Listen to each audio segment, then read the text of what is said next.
오늘은 특별히 우리가 주일 예배를 일찍 드리고 또 광고했던 대로 김포에 있는 애기봉 평화 생태공원 이곳이 북한 땅을 제일 가깝게 볼 수 있는 우리나라 지형에서 장소입니다. 그래서 특별히 우리가 오늘 예배를 통해서 또 그곳에서 함께 그 땅을 바라보면서 민족 복음화와 통일에 대한 비전을 품는 시간을 갖기를 소망합니다. 자, 그래서 오늘은 고린도전서 강의를 잠시 멈추고요. 오늘 본문을 통해서 우리가 왜 통일을 꿈꾸어야 하는지, 북한의 복음화를 위해서 우리가 지금 할 수 있는 것이 무엇인지를 함께 나누어 보면 좋겠다는 생각이 듭니다. 여러분, 동방의 예루살렘이라고 들어보셨습니까? 동방의 예루살렘이라는 말 들어보셨어요? 네, 예루살렘 하면 어디죠, 원래? 예루살렘이라는 도시가 어디에 있죠? 이스라엘이라는 곳에 있어요. 네. 근데 동방의 예루살렘, 어딜까요? 바로 평양을 가리키는 말이에요. 평양. 평양이 왜 동방의 예루살렘인가? 우리나라 최초 개신교, 기독교 순교자이신 로버트 토마스 선교사님이라는 분이 계세요. 이분은 영국 웨일스 출신인데 제너럴 셔먼호를 타고 대동강을 통해서 평양에 들어왔습니다. 거기에서 죽게 돼요. 순교하시게 돼요. 뭐 대단한 사역을 하신 게 아니라 외부인의 침입 때문에 제너럴 셔먼호를 불태우게 됩니다. 조선인들이. 그러면서 이 토마스 선교사님도 죽이게 되는데 이 토마스 선교사님이 짧게 예수를 믿으라고 하면서 뭘 주시냐면 성경책을 전해줘요. 성경책을 막 뿌립니다. 성경책을 전해주시고 그게 다예요. 그리고 순교하셨어요. 몽둥이와 칼에 찔려 순교하셨습니다. 그분이 하신 건 그게 다였어요. 그리고 나서 어떤 일이 생겼냐? 시간이 지난 다음에 사무엘 마펫이라고 하는 세뮤얼 마펫이라고 하는 선교사님이 오셨는데 이분이 처음에는 인천 앞바다를 통해서 제물포항을 통해서 어디로 오시냐면은 마포로 와요. 마포. 이제 서울 마포 아시죠? 예전에는 거기가 마포 나루터였어요. 그래서 마포로 오셨는데 오시고 나서 조금 있다가 어디로 가셨냐면은 평양으로 가셨어요. 제가 사진을 안 보여드렸네요. 자, 이분이 최초 우리나라 오셔서 최초로 순교하신 로버트 토마스 선교사님입니다. 이분이 성경책만 이렇게 전해주시고 그리고 순교하신 거예요. 죽으신 거예요. 그리고 나서 방금 얘기했던 세무얼 마펫이라고 하는 선교사님이 한국 이름을 지으셨는데 한국 이름이 뭐냐? 마포삼렬이에요. 마포삼렬. 아까 그 마포 나루터의 그 마포가 아니라 이 마펫을 한국 발음으로 편하게 그냥 마포라고 하신 것 같아요. 그리고 삼렬은 뭐냐면 세무얼, 영어 발음은 세무얼을 빨리 하면 그 한국말로 들을 때 삼렬로 들을 수 있기 때문에 그래서 마포 삼렬 이렇게 한국말로 지으셨어요. 그래서 마포 삼렬 선교사님 이렇게 부르게 됩니다. 자, 그분이 이분이에요. 마포 삼렬. 거기 왼쪽에 계신 분이 마포 삼렬 선교사님이시고 그리고 그 옆에 사진 보시면은 저 가운데 왼쪽에 있는 분이 마포 삼렬 선교사님, 그다음에 그 가운데 계신 분이 그 유명한 길선주 목사님이신 거예요. 길선주 목사님. 자, 이 마포 삼렬 선교사님이 마포를 도착해서 조금 있다가 1890년 1월에 마포를 오셔서 도착하시고 입국하시고 그 같은 해에 8월 달에 어디로 가셨냐면 평양으로 가신 거예요. 평양으로 전도 여행을 떠나셨어요. 그 평양에서 뭘 세우셨냐? 조선 장로회 신학교를 세웁니다. 이 조선 장로회 신학교가 바로 지금의 어디에가요? 총신대와 장신대의 전신인 거예요. 그리고 숭실 학교를 세우고요. 숭실 전문학교를 세웁니다. 이 숭실 전문학교가 지금의 어딜까요? 숭실대학교예요. 이게 다 어디에 세워졌어요? 여러분, 지금 이 남쪽의 땅이 아니에요. 저 북쪽의 땅, 평양에 세워졌다는 거예요. 이 다 누가 세우셨어요? 마포삼렬 선교사님이 신학교와 그리고 숭실 전문학교, 교육 양성을 위해서 세우셨습니다. 그리고 나서 또 뭘 세우셨냐? 그 유명한 평양에 이 당시에 널다리골이라고 있었다고 합니다. 널다리골, 동네 이름이. 거기가 번화가였다고 그래요. 거기에 기와집 한 채를 사들여서 교회를 개척하십니다. 그리고 나서 다시 새롭게 건축해서 교회 이름을 뭐라고 하시냐면 장대현 교회라고 개칭하셨어요. 그 유명한 장대현 교회. 장대현 교회가 이렇게 생겼어요. 넘겨주실래요? 네. 이게 평양의 장대현 교회예요. 이게 왜 중요한지 아세요? 아까 사진에 보여드렸던 그 길선주 목사님의 회개를 시작으로 우리나라의 최초로 회개운동, 영적 대각성, 대부흥운동이 시작된 곳이 어디예요? 여러분 평양이에요. 평양. 그래서 평양을 가리켜서 동방의 예루살렘이라고 한 거예요.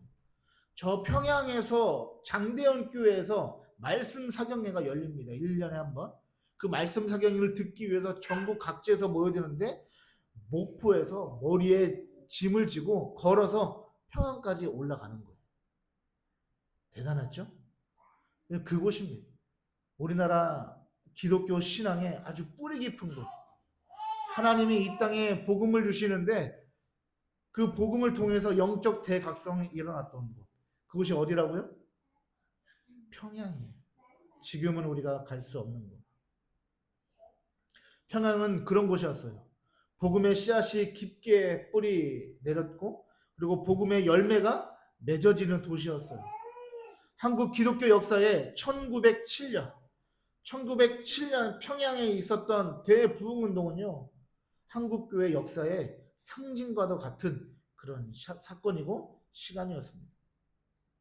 그런데 지금 어떻게 되었을까요? 지금 어떻게 되었습니까? 회개와 부흥이 일어났던 그 평양. 지금은 막혀 있습니다. 지금은 그곳이 김일성 일가의 우상 숭배가 되어지는 아주 그러한 곳. 정치적으로 교회를 탄압하는 그러한 장소. 핵심적인 곳. 더 이상 복음을 찾아볼 수 없는 그런 곳이 되었다는 거죠. 안타깝지 않습니까? 우리나라 이 한반도에서 영적 대각성이 일어났던 그곳이 지금은 갈 수도 없고 볼 수도 없는 어둠에 꽉 묶인 그러한 장소가 되었다는 거죠. 오늘 본문 13절을 보실까요? 누구든지 주의 이름을 부르는 자는 구원을 받는다라고 성경은 말하고 있습니다. 여러분, 부른다는 것은 믿는 것을 말하는 거예요. 예수 그리스도를 믿는 자에게 구원이 있습니다. 예수 그리스도는요, 누구에게나 열려 있습니다.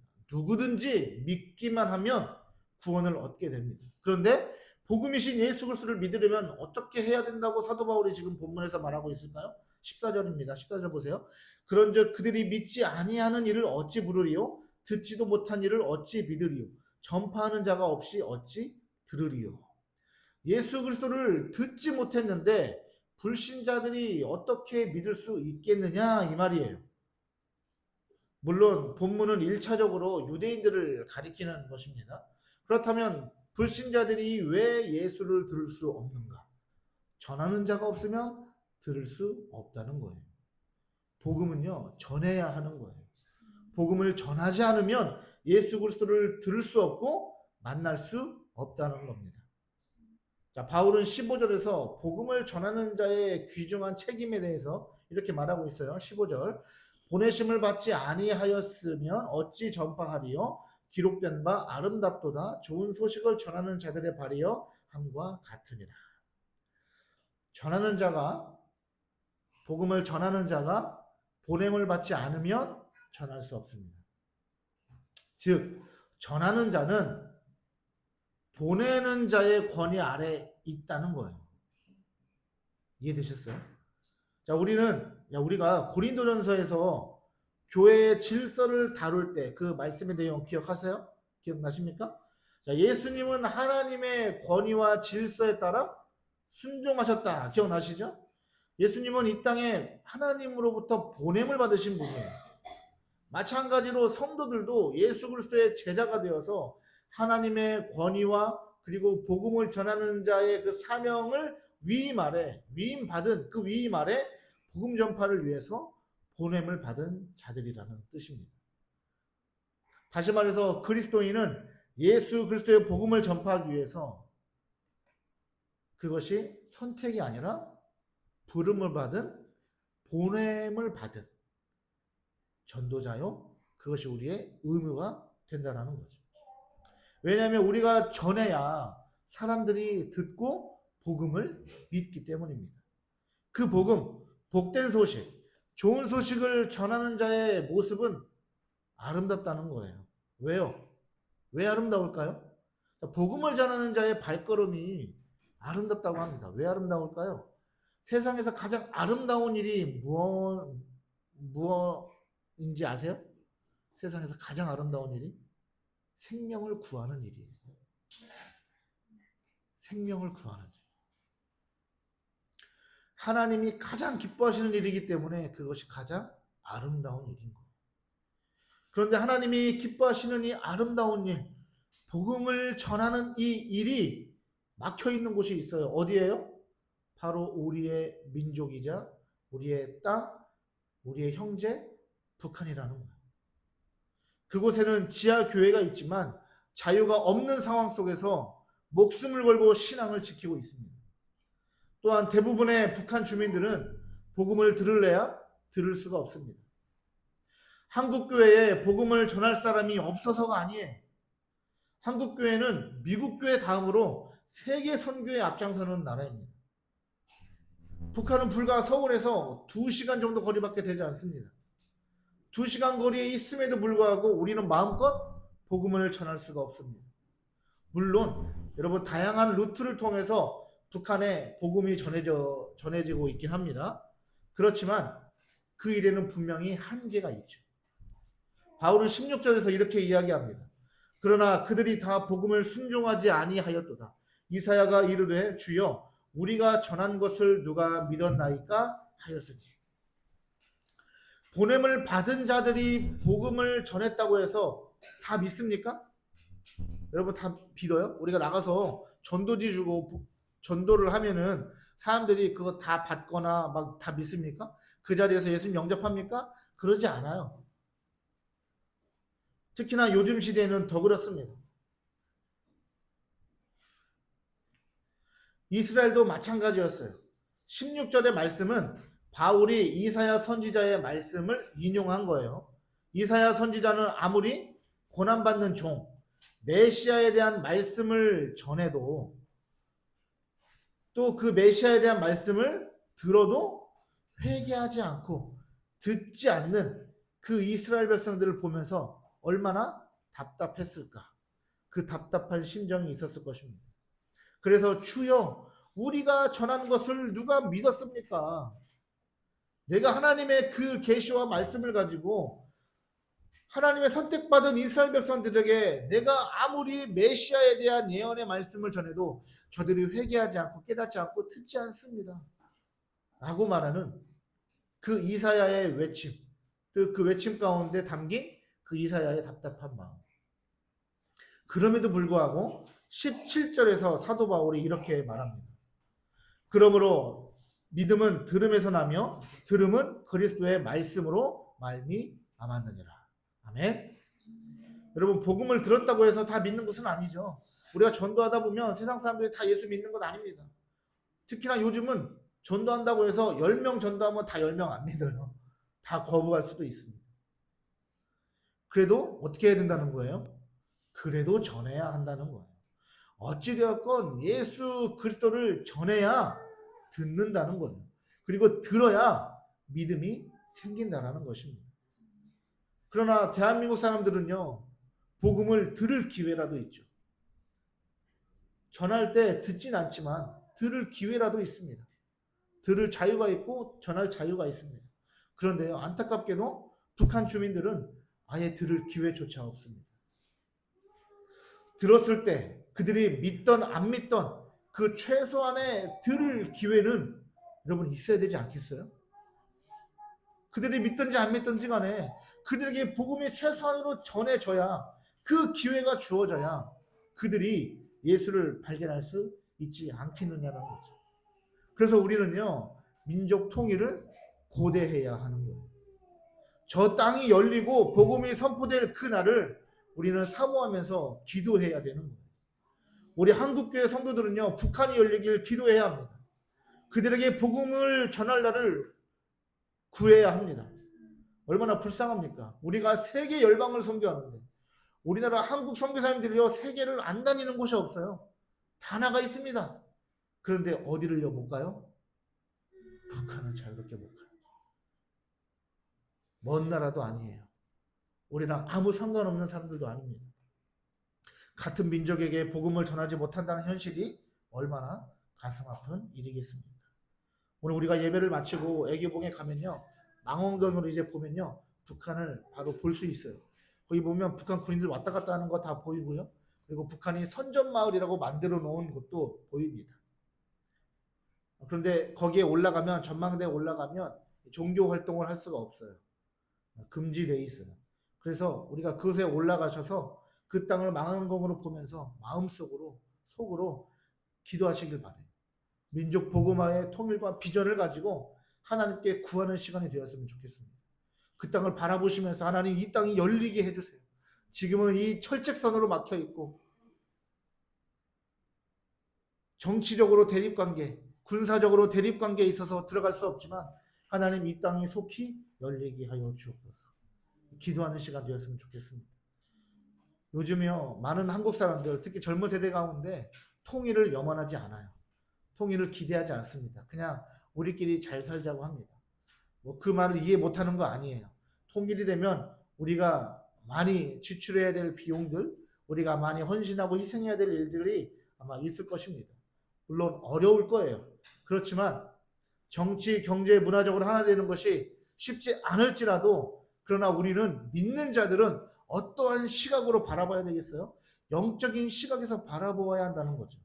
바로 민족 복음화의 열방 선교, 세계 선교의 비전을 가져야 한다는 거예요. 말씀을 마무리하겠습니다. 여러분, 한국의 대부흥이 시작된 곳이 이 서울이 아니고요, 그 시작점이 평양이었어요. 그곳에서 놀라운 회개 운동이 일어났고요, 많은 사람들이 그 회개 운동을 통해서 주께로 돌아오는 역사들이 일어났습니다.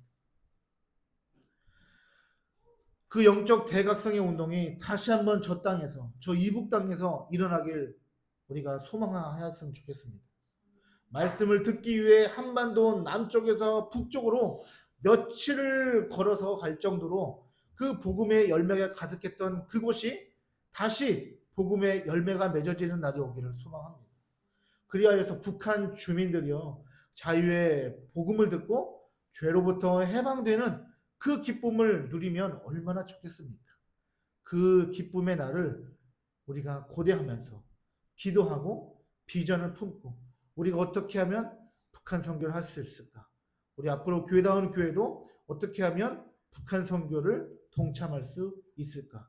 함께 머리 싸매고 기도하며 우리의 손과 발이 움직이는 그러한 주님이 원하시는 선교적 교회로서 세계 열방을 선교하는 그런 교회로 되어져 가길 주의 이름으로 축원합니다.